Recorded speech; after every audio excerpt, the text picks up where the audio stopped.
What's going on, guys? JSGC here, back again for another daily Manchester City transfer update. And we've got some fantastic news to be reporting on today's transfer update, and it does involve a big update on Nico O'Reilly and his future at Manchester City. So before I do crack on with this video, make sure, like always, if you are enjoying the content, then do subscribe to my channel. It is free to subscribe. I'm going to keep you guys up to date every single day with all the latest City transfer news here on YouTube. So if you haven't already, do subscribe. Also, don't forget social media links. They're in the description if you want to go and follow me on my X, Instagram and TikTok. Email also in the description too if you want to hit me up for any sponsorships for any videos or any general business inquiries. Don't forget to leave a thumbs up. 300 likes is the aim, and also don't forget as well to get your thoughts in the comments below. So firstly, we're going to speak about the outs, and we've got the very latest on Jahmai Simpson-Pusey. And Jack Gaughan has said that Jahmai Simpson-Pusey was attracting interest from Swansea City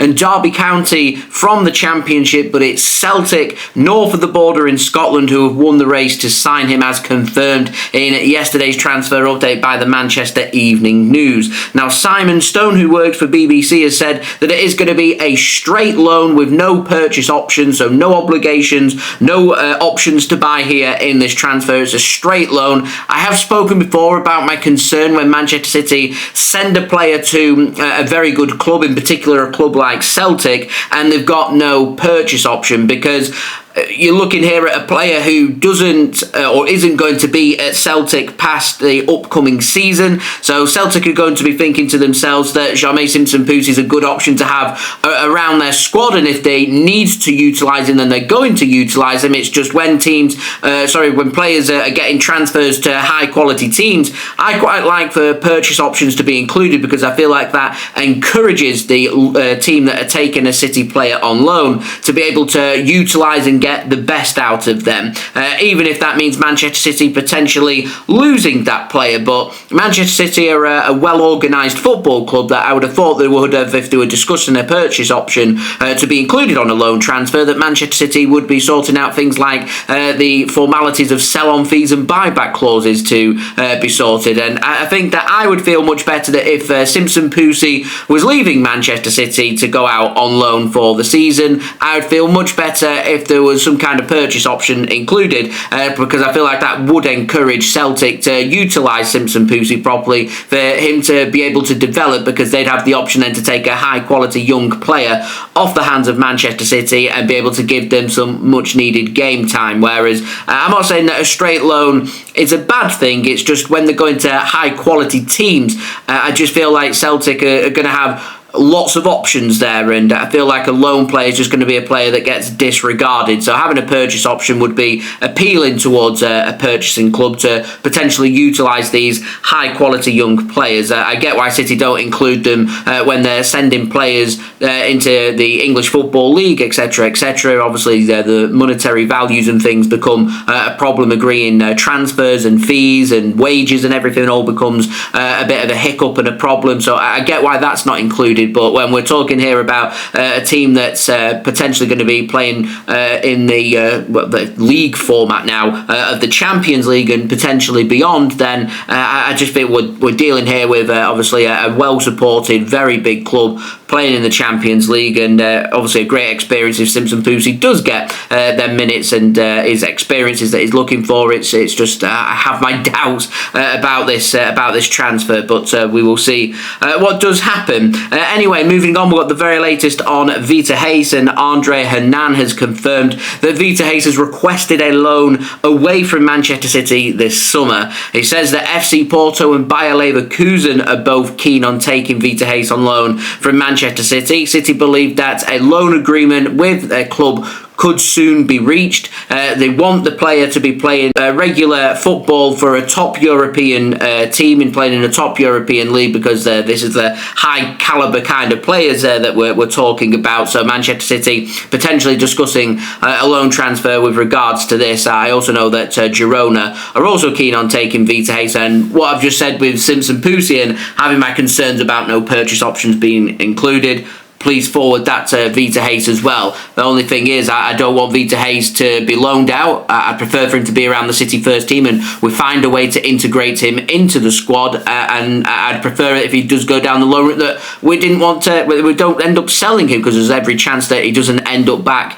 at Manchester City. So I'm not entirely sure that I think that Vitor Reis heading out on loan is the right decision. I think Vitor Reis is on the cusp in the next 12 months or so have been a very solid player for Manchester City. So the fact that we're letting some high quality young players leave to go out on loan to continue to stick with what we were sticking with going into last season, I think is a little bit of a risk here. And I do get the concerns that I get sometimes in the comments about Manchester City not moving on the old guard, keeping the old guard here. We've brought in high quality young players who aren't being given a chance, and they're ultimately now falling down the loan route. And there is the possibility that these players may not end up back at Manchester City. And I think that would be a great shame, in particular when we're dealing with players who have shown glimpses of being absolute quality, like Vitor Reis has, like Claudio Echeverri has. So I just feel like there's maybe a better option for City to be considering here, and I do feel like City could have done a little bit more to maybe move on some of the old guard and make sure that these high quality young players do get given their opportunity. And this could all get very frustrating very quickly. Moving on, we've got the very latest on Claudio Echeverri. It's continuing the theme of the video. CalcioMercato in Italy is saying that Manchester City want to send Claudio Echeverri on loan. They think that getting that European football experience would be good for him, which again I agree. But when you're sending him to a high caliber of a club playing in La Liga like Girona, who are linked, or AS Roma in Italy, who are playing in Serie A, are linked, again, if you're not going to have them purchase options, and I feel like it's encouraging these teams not to use these loan players. And we don't want purchase options to be included for the likes of Vitor Reis and Claudio Echeverri, because we brought them in because we think that at some point very soon they're going to be ready for the Manchester City first team. It's just not going to come, they don't think, in the next 12 months. And again, I'd prefer for the old guard to be moved on, and we spend the season integrating the likes of Vitor Reis and Claudio Echeverri into the squad. If it doesn't work and it ends up coming to bite Manchester City on the backside, then I'd be more than happy to take that risk to integrate these high quality young players for them to fulfill their potential, because otherwise, why on earth have we brought them in? And this is what's happened here with this Claudio Echeverri strange transfer. The AS Roma were in advanced talks and closing in on loaning Claudio Echeverri, and Manchester City have put a stop to that, because AS Roma have said that if they're going to be loaning him, they want a purchase option included on that in case he is absolute quality, which clearly he's going to be, and they want to nab him for themselves. And if City wanted to go down that route, then you obviously throw in the sell-on fees and include cheaper buyback clauses to bring them in. So these situations with the likes of Simpson-Pusey, Vitor Reis and Claudio Echeverri all have spent time around the City first team squad, and I find it really interesting to see how City are dealing with this when it comes to the loan transfers. And I've said this all summer, and I'm going to maintain it. I'm going to be judging Hugo Viana not just on the players that he's managed to bring in, but what we're looking like in terms of the player sales and starting the transition in terms of getting rid of the old guard, how we're going to deal with these high quality young players who may not be given as many games as City want, what we're going to do in terms of them. Do you move them on and sell them and get cheap buyback clauses? Do you go down the loan route? How many minutes are they going to get? And over the next 12 months or so, we will get our answer about just how good of a window this has been for Manchester City. And it is very important. It's just as important as the incomings, as far as I'm concerned, to have the outgoings as well. And again, I said I get that there is a lot of frustration out there from a lot of City fans about the fact that we've got a lot of the old guard who are still here. We still don't know what's happening with Calvin Phillips. We don't know what's happening with Jack Grealish.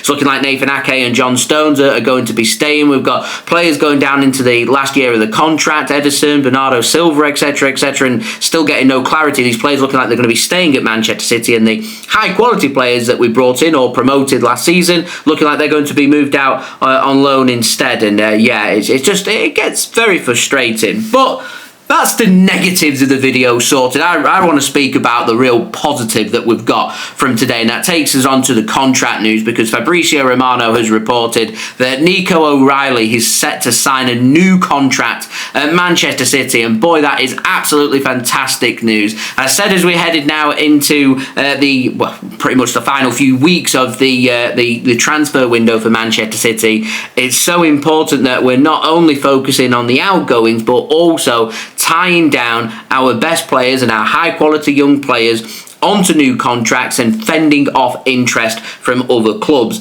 Nico O'Reilly had strong interest from Chelsea in the January transfer window, and interest has continued into the summer transfer window. And the fact that Manchester City have ended up rejecting 2 bids this summer from Bayer Leverkusen, according to Fabrizio Romano, to keep Nico O'Reilly at the club shows just how in demand he is and just how good of a quality he can be. Nico O'Reilly wants to stay. He wants to fight for his place at Manchester City. So the question here now is, how's it going to look for game time, and what's it going to look like over the next 12 months? Because he wants to stay and fight. He wants to be at Manchester City. So Manchester City now obviously going to reward him with a pay increase and a brand new contract. I'm sure it'll be a long-term contract as well, which is fantastic news. So what's it going to look like over the next 12 months? How much game time is Nico O'Reilly going to get? Where's he going to be playing? Just how much of a quality player are we looking at? And I really want Nico O'Reilly to be given his opportunity at Manchester City. I want to see him getting more games and more minutes this season than he got last season, and continuing his development, because Nico O'Reilly is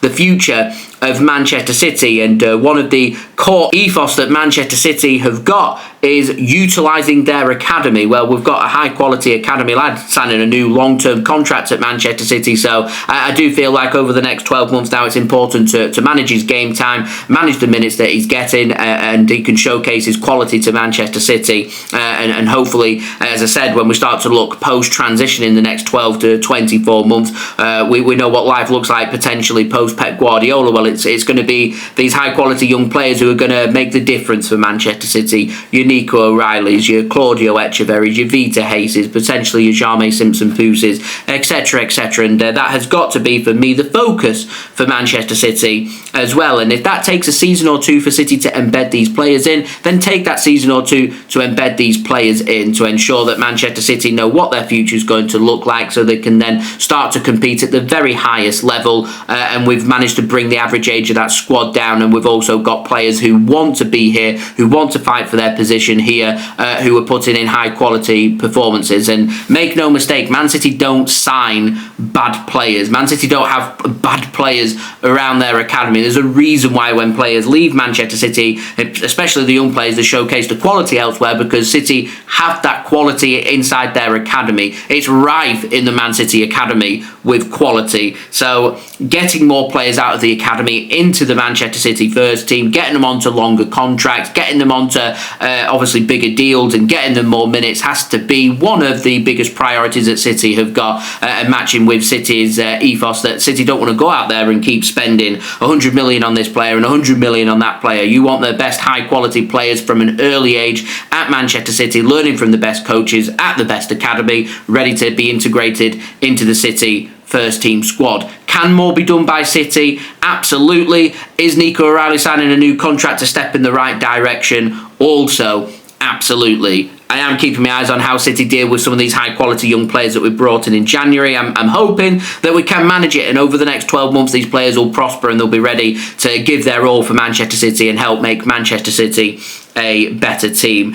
So in terms of this Nico O'Reilly contract, just waiting on clarity about how long this contract is going to be for. I presume it'd be at least 4 years. I'd be surprised if it was anything less, if I'm being completely honest. So important to get him onto a new contract, and Manchester City now apparently going to give Nico O'Reilly, according to Fabrizio Romano, a new shirt number as well. So hopefully that new contract will get announced very soon by Manchester City, and obviously we'll get Nico O'Reilly tied down, and I think it's now of a priority that City start looking at over the other players who have got obviously 12 months or less on their contracts, and also looking at the priority around the first team, which no one really seems to be speaking about right now, but does cause me a bit of concern, is looking to the season after. 23 months left on the contract right now, which is Rodri, and that is also a priority. If we can get Rodri onto a new contract at some point in the next month, then I would regard this as being a very successful transfer window, depending on what Manchester City do when it comes to the outgoings. In terms of ins, I'm expecting it to be quiet. I'm not expecting City to go out there